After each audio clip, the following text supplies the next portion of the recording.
Bab 831. Cara pulih yang cepat. Tidak lama setelah meninggalkan pandangan keluarga jin, tubuh Louis Lu tiba-tiba terhuyung, jatuh ke pelukan Karin Chu. Ini membuat Karin Chu sangat kaget. Wajah cantiknya sudah memucat. Bergegas bertanya dengan khawatir, "Louis, kamu kenapa?" Louis Lu dengan lemah menunjuk ke dadanya, "Aku ditusuk kalajengking beracun itu. Bagaimana mungkin tidak apa-apa sama sekali? Aku barusan hanya berusaha bertahan saja." Saat ini Karin Chu baru tiba-tiba teringat pemandangan mengejutkan sebelumnya. Bukan karena dia abai, melainkan setelah ditusuk oleh Raja Kalajengking beracun.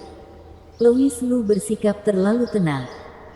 Tidak hanya membunuh Raja Kalajengking beracun dan Faisal Jin, masih bisa menyelamatkan orang-orang keluarga Jin dari badai pasir hisap yang mengerikan itu. Terlihat seperti tidak apa-apa. Karin Chu juga mengira dia baik-baik saja. Sampai Louis Lu tumbang saat ini, Karin Chu baru menyadari betapa serius keadaannya. Dia cemas hingga hampir menangis. "Louis, tidak boleh terjadi sesuatu padamu. Aku harus bagaimana?" Karin Chu melihat ke sekeliling. Hanya ada padang pasir yang luas.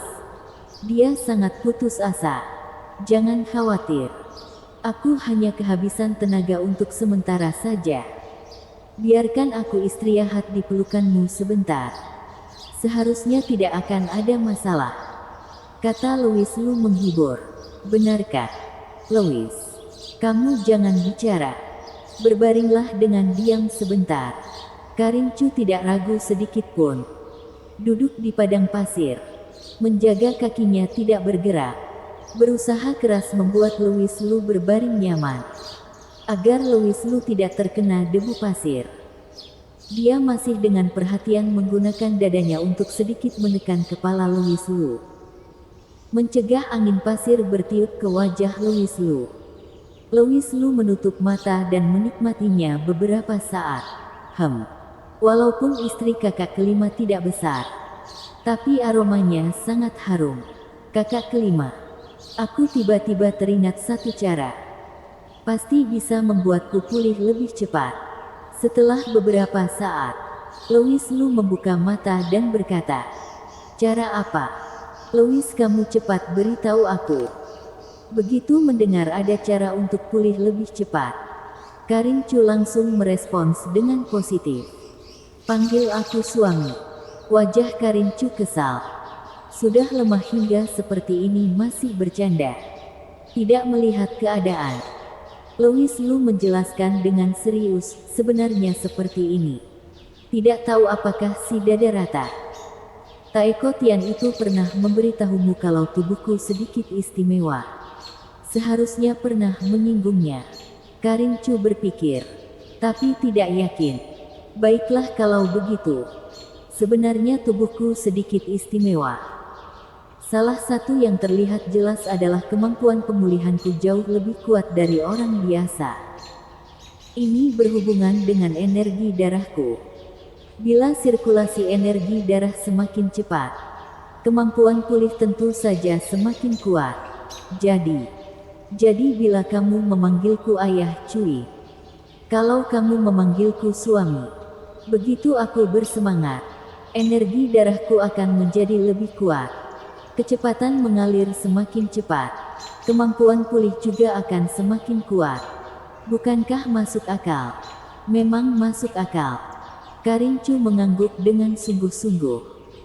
Benar-benar tidak menyadari dia sudah dijebak oleh Louis Lu.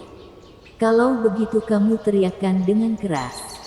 Merasa rencananya berhasil, Louis Lu berkata sambil tersenyum. Karin Chu berseru terkejut. Baru menyadari ternyata ini adalah sebuah jebakan. Wajahnya yang lembut seketika merah padam. Memanggil suami. Tak tahan akan teringat pemandangan di awal. Betapa malunya. Karin Chu menggigit bibir merahnya. Rona merah menyebar sampai ke lehernya yang putih. Tapi demi membuat Louis Lu pulih secepatnya, dia yang pada akhirnya memilih berkompromi. Suamiku, Karin Chu berbisik pelan, suaranya lirih. Louis Lu sangat senang, berkata dengan puas, istri kakak kelima. Bagus. Aku bisa merasakan tubuhku pulih sedikit.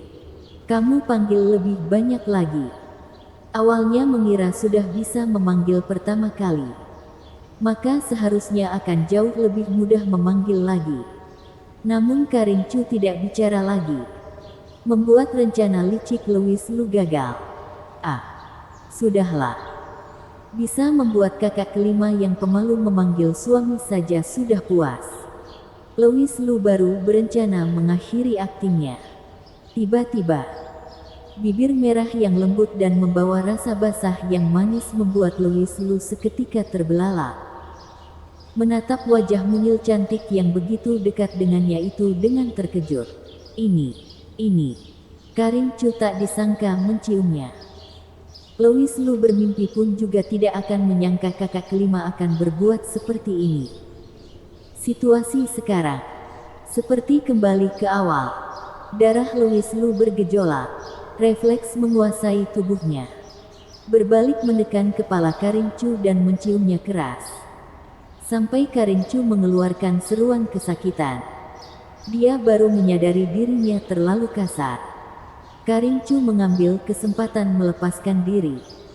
Berkata dengan wajah merah, kamu yang bilang mempercepat energi darah bisa pulih lebih cepat. Jadi aku ingin mencoba cara ini. Lihat apakah lebih efektif. Efektif. Tentu saja efektif. Ciumanmu ini tidak hanya mempercepat aliran energi darah, benar-benar membuat energi darahku mendidih. Louis Lu masih merasakan sisa rasanya. Juga tidak tega menggoda Karin Chu lagi. Tiba-tiba berdiri berkata, istri kakak kelima. Terima kasih atas bantuanmu. Aku sudah pulih sepenuhnya. Secepat ini, Louis. Kamu jangan bersikeras bertahan. Memang keras. Tapi bukan bersikeras bertahan. Kalau tidak percaya, kamu lihat saja. Louis Lu merobek bajunya. Setelah mengelap bekas darah di tubuhnya, dia menunjukkan dadanya yang bidang. Lukanya itu sudah berkeropang. Karin Chu berseru luar biasa saat melihatnya. Itu adalah luka yang menembus dada. Tak disangka dalam waktu sesingkat ini, sudah membentuk keropang di bagian depan dan belakang. Apakah kekuatan ciumannya begitu hebat? Jawabannya tentu saja tidak. Fisik Louis Lu sangat luar biasa. Sebenarnya tidak lama setelah menelan energi darah Raja Kalajengking beracun, lukanya sudah membentuk keropang. Kira-kira tidak perlu waktu lama lagi, bekas lukanya juga akan menghilang. Sedangkan cara mempercepat pemulihan yang barusan dia katakan, hehe, dia tidak akan banyak bicara. Memilih sepotong pakaian dari tungku yang dan memakainya. Louis Lu berkata, kakak kelima, karena kamu sudah menemukan lonceng pencari jiwa milikmu, lebih baik ikut pergi ke Kunlun denganku menghadiri pesta pernikahan. Dia tidak bersedia membiarkan Karin Chu mengikuti Taeko Tian lagi. Jangan sampai ada masalah lagi. Ada di sisinya akan lebih tenang. Bersambung 132. Perjamuan Besar Kunlun. Kunlun. Akademi Awan Putih. Perjamuan besar. Untuk seberapa besar detailnya sudah tidak dapat digambarkan dengan kata-kata. Tamu pesta bukan hanya keluarga Mo, melainkan seluruh Akademi Awan Putih. Seluruh tempat dipenuhi. Jika dari sudut pandang Elalu, ini namanya gengsi. Kali ini hampir seluruh Kunlun tahu putrinya akan menikah dengan keluarga sekte rahasia. Sama saja dengan keluarga super kaya di dunia kultivasi. Jadi sepanjang acara wanita sombong ini terus tersenyum, sibuk menyapa setiap tamu. Sedangkan tamu-tamu ini memiliki latar belakang yang besar. Selain sekte rahasia keluarga Liu, anggota 4 keluarga besar di Akademi Awan Putih, serta sebagian tamu yang secara khusus diundang. Yang lainnya adalah orang setingkat kepala sekte dan ketua berbagai sekte besar.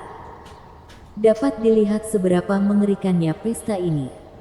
Dari sudut pandang sekte rahasia keluarga Liu, kenapa bisa menyetujui Ella Lu membuat sebuah pesta pernikahan yang begitu heboh seperti ini juga karena memiliki rencana sendiri. Bagaimanapun sekte rahasia sudah disegel hampir 20 tahun. Memanfaatkan pesta pernikahan ini, di satu sisi bisa mencari tahu beberapa informasi Kunlun beberapa tahun ini.